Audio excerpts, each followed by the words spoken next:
Ladies and gentlemen, Genji just got an insane amount of buffs, and I mean incredible. So we're going to talk about Genji, we're going to talk about what these buffs mean, and we're going to break down an in-depth guide on Genji, tell you exactly how you can play him each and every game to get the maximum amount of value, and I'm even going to teach you how to consistently one-shot on this hero with this new buff, the one-shot combo. It's incredibly easy to do, so I'm going to run through that right here. Anyways, if you like Genji content and you want to know more, GameLeap.com has an entire stacked section on Genji, so do yourself a favor, go check it out. But without further ado, let's just jump right into it, shall we?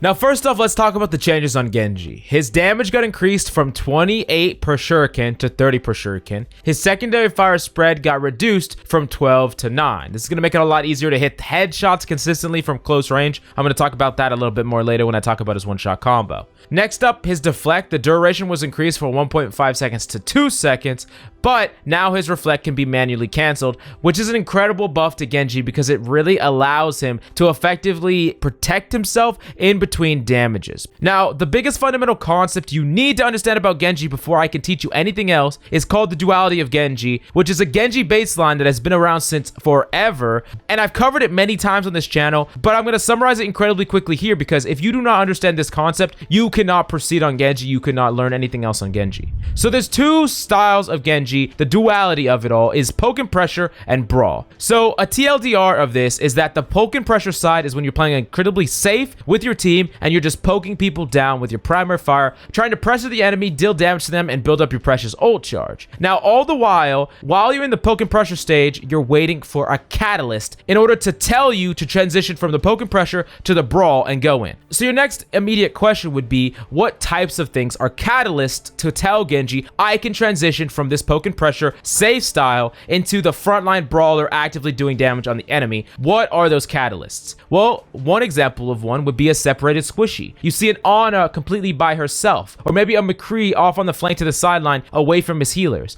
These are characters that can't get help, can't get resources, and if you all of a sudden get on top of them with burst damage and do a whole bunch of damage to them by surprise, they're not going to easily be able to win the matchup against you, and they're not going to have any peel. That's one catalyst. You could also see something like a weak target. Maybe you were spamming your shurikens into the enemy when you were poking and pressuring, but you hit a couple of headshots into a target, you saw you got them down to 80 health. That could be your catalyst to dash in, try to combo them, get your kill, and then use that newfound dash to get back to your team or to proceed with more combos depending on the situation. You could also use something that your allies are doing as that same catalyst. Like, imagine if your allies are going in. You're on a nanos the Rhine, for example, and he's swinging into the enemy Rhine. You could use that as the go-ahead. Or maybe your Zarya grabs the enemy. That would also be a go-ahead. Now that I give you some examples of these catalysts that could tell you when to go in, you might ask, what if these never come? What if an opportunity never really presents itself? Now, that is where your dragonblade comes in. And that's why the power level of dragonblade is important, because essentially you can force that brawl stage, that action, that impact with your dragonblade and use it as its own catalyst. You basically are the catalyst to go in.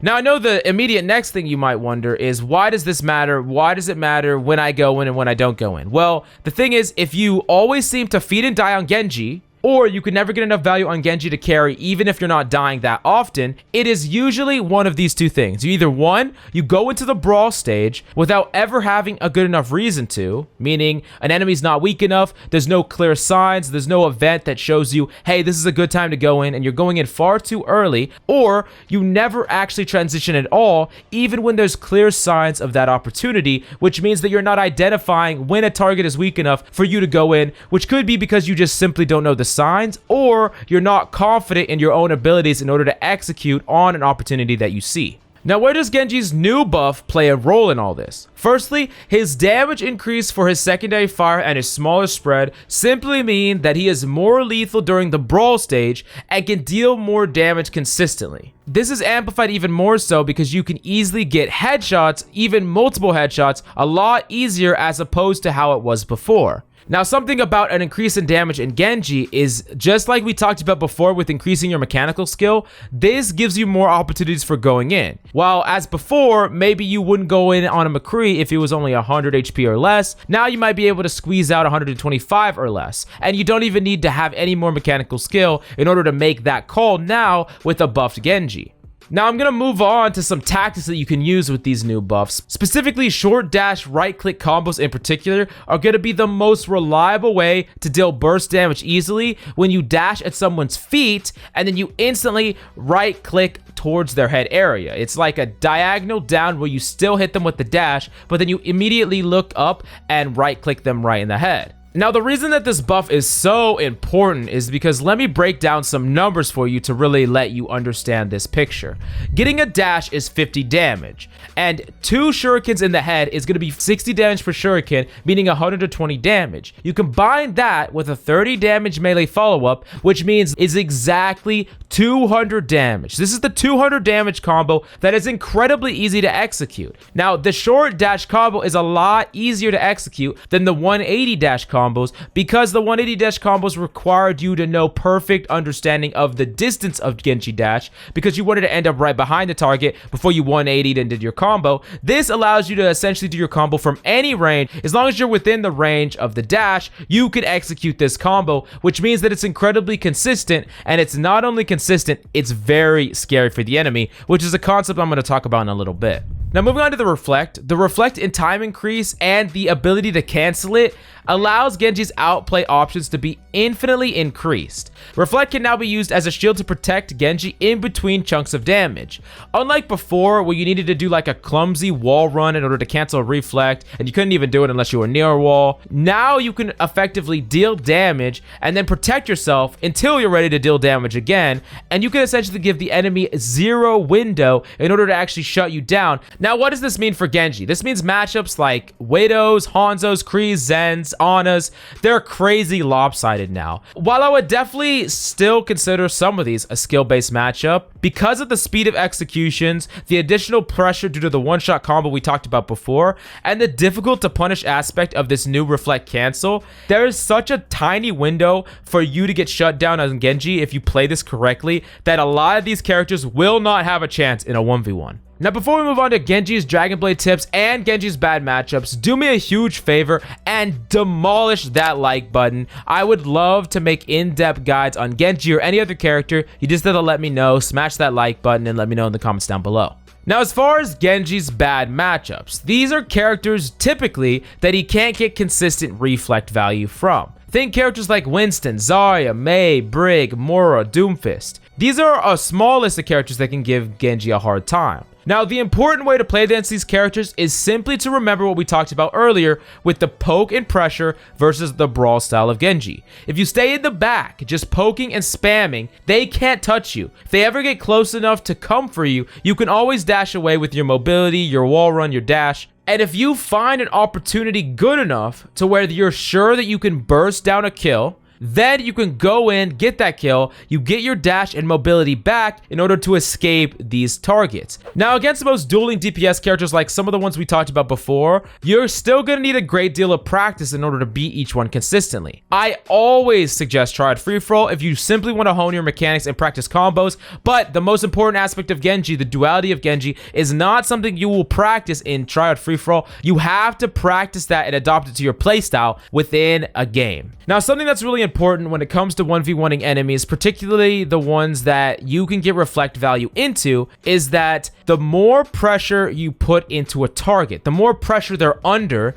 the easier it will be for you to make them play into their reflect. For example, if a McCree is at 180 health and you try to reflect in front of him, he's under very little pressure to shut you down at that exact moment. Now, if that McCree gets all the way down to 40 HP, the amount of pressure he's under is exponentially more, which means he's way more likely to panic shoot you or try to stun you so that he can shut you down without you being able to lethal him. And that's something that you need to think about and directly use to your advantage.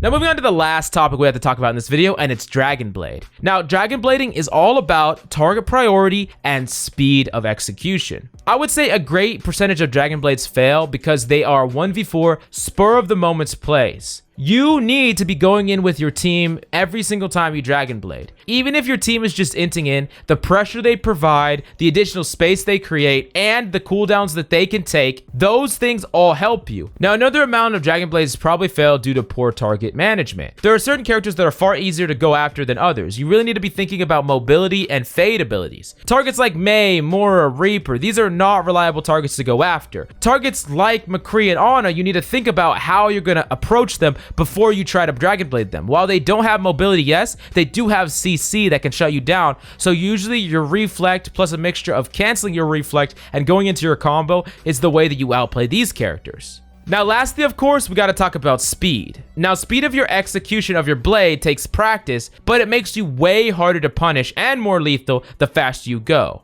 Now, unless you put the time and effort into making your blades quicker, then you have a higher chance of dashing into nowhere and doing nothing at all. Start off with slow and consistent blades and slowly work up to upping your speed without affecting your target priority. And if you ever go too fast and you lose targets, reel back that speed until you can become more consistent at that speed and then slowly work on speeding it up.